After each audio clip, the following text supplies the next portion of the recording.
我不会饶你。雷系之徒，你自己早已是个死人。住口！ Храм Громового Неба прекрасно знал, что Ван Линь обладал способностью убивать культиваторов уровня Нирваны Созерцания. Так почему же они отправили разобраться с этим делом лишь одного посланника Храма Громового Бессмертного, Лэй Дао Цзи, который находился всего лишь на стадии Инь Пустоты? И после того, как Ван Линь потерял своего сильнейшего защитника, как он, обладая лишь культивацией средней стадии Вознесения, смог пересечь границы уровней и убить этого человека? Он прибыл. После того, как Ван Пин узнал от Ван Линя, что его собственная родная мать лично переработала его в младенца обиды, он вместе с Цин И поселился в далеком пограничном городке и начал жить обычной жизнью. Так прошло 10 лет. К тому времени Ван Пин, являвшийся младенцем обиды, уже приближался к концу своей жизни. И именно тогда пришли неприятности. Эти неприятности были связаны с тем случаем, когда Ван Линь ранее выдавал себя за посланника Громового Храма на планете Тяньхуань. Теперь Храм Громового Неба раскрыл правду. Посланник Храма Громового Бессмертного Лэй Дао Цзи, чья культивация достигла стадии Инь Пустоты, получил приказ отправиться на планету Рань-Юнь и разобраться с этим делом. Нужно было понимать, что в Храме Громового Неба культиваторы уровня Нирваны Созерцания встречались повсюду. Причина, по которой отправили именно Лэй Дао Цзи, заключалась в хозяине Храма Громового Неба – Янь Лэйцзы. Янь Лэйцзы изначально происходил из того же места, что и Ван Линь – звездного домена Альянса. Более того, он также был важной фигурой Альянса культивации. Когда-то спутницу Дао Янь Лэйцзы из-за ее красоты возжелал великий старейшина Альянса культивации Чун Сюаньцзы и силой забрал ее. После этого Янь Лэйцзы отправился в звездный домен всех небес и при поддержке великого эксперта третьего шага Лу Фудзи основал Храм Громового Неба. С того момента он постоянно накапливал силы ради будущего вторжения в звездный домен Альянса. Янь Лэйцзы никогда не обращал внимания на происхождение людей, когда использовал их. Пока человек был молод и обладал потенциалом, даже если он был крайне жестоким и безжалостным, у него все равно был шанс стать заместителем посланника Громового Неба. Проще говоря, нынешний Янь Лэйцзы дал Ван Линю возможность доказать собственную ценность. Если Ван Линь сумеет выжить против Лэй Дао Цзи и убить его, тогда Янь Лэйцзы не станет возражать против того, чтобы постепенно превратить Ван Линя в небольшую шахматную фигуру для своей будущей атаки на звездный домен Альянса. Однако сам Лэй Дао Цзи ничего об этом не знал.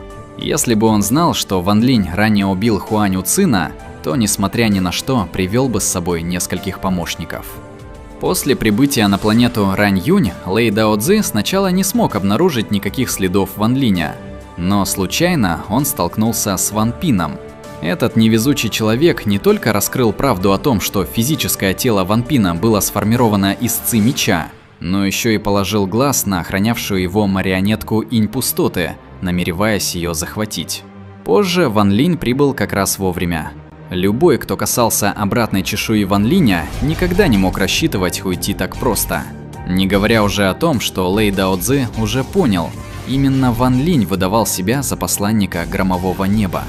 Хотя текущая культивация Ван Линя находилась лишь на средней стадии Вознесения, и он все еще не достиг поздней стадии Вознесения, в координации со своей марионеткой и искусством Жаньло он уже мог сражаться с Лэй Дао Цзи на равных.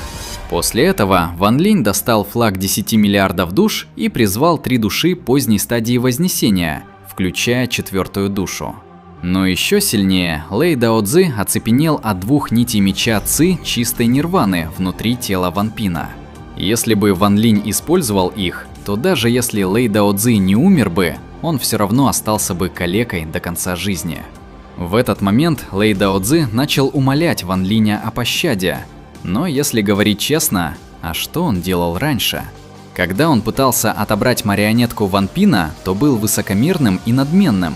Теперь же, даже если признает поражение, жизнь и смерть все равно остаются под вопросом. Но каким человеком был Ван Линь? Он не хотел сражаться с Лэй Дао Цзи до взаимного уничтожения, но при этом все равно хотел его убить. Поэтому Ван Линь предложил наложить на него арабскую печать и заставить служить своим телохранителям несколько сотен лет. Однако истинным намерением Ван Линя было переработать Лэй Даоцзы в марионетку. И Лэй Даоцзы, не отличавшийся особой хитростью, действительно попался в ловушку.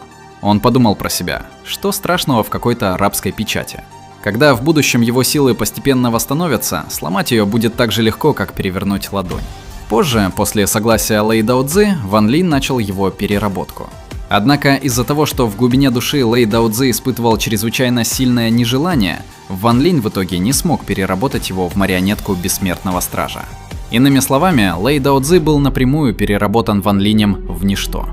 Что касается Ван Пина, после того, как он узнал от Ван Линя всю правду, одержимость в его сердце исчезла. Одновременно с этим срок его жизни подошел к концу. Когда его обида полностью рассеялась, Ван Линь поместил его в жемчужину, бросающую вызов небесам. А что касается Цин И, то после стольких спокойных лет рядом с Ван Пином, чувства в ее сердце уже давно пустили корни. Для других Ван Пин, возможно, был лишь жалким младенцем обиды, трагическим существом, рожденным из ненависти и переработанным собственной матерью. Но для Цин И он не был ни чудовищем, ни проклятием, ни бременем. Он был человеком, который сопровождал ее в самые обычные, мирные и незабываемые годы ее жизни. За те 10 лет в маленьком пограничном городке не было ни ослепительных сокровищ, ни потрясающих небеса битв, ни великой бессмертной судьбы. Там были лишь простые дни, тихие ночи и две одинокие души, согревавшие друг друга. И именно поэтому, когда все подошло к концу, Цин И не решила уйти. Она могла вернуться к своей прежней жизни. Она могла продолжить жить как благородная наследная принцесса, наслаждаясь богатством, статусом и беззаботной жизнью, которой завидовали бесчисленные люди. Но для нее все это уже потеряло значение. Ван Пин, о котором она заботилась, исчез. Обычная жизнь, которую она так ценила, закончилась.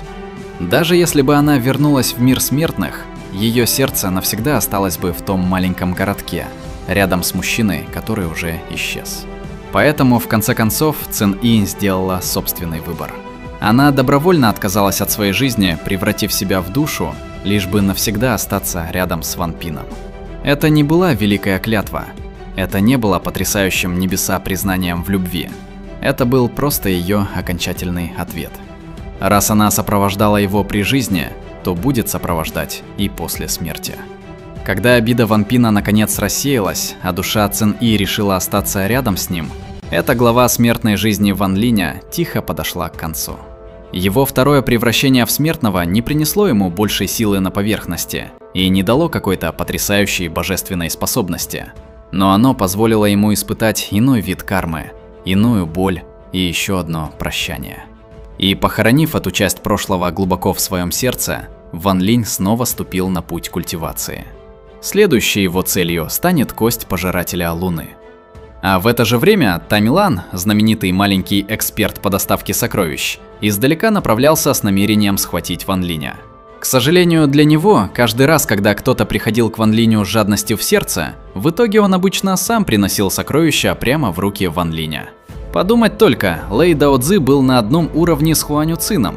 Зная, что Ван Линь убил Хуаню Цина, он все же осмелился напасть на него. Ждем новые приключения Ван Линя. Большое спасибо за просмотр и всем пока.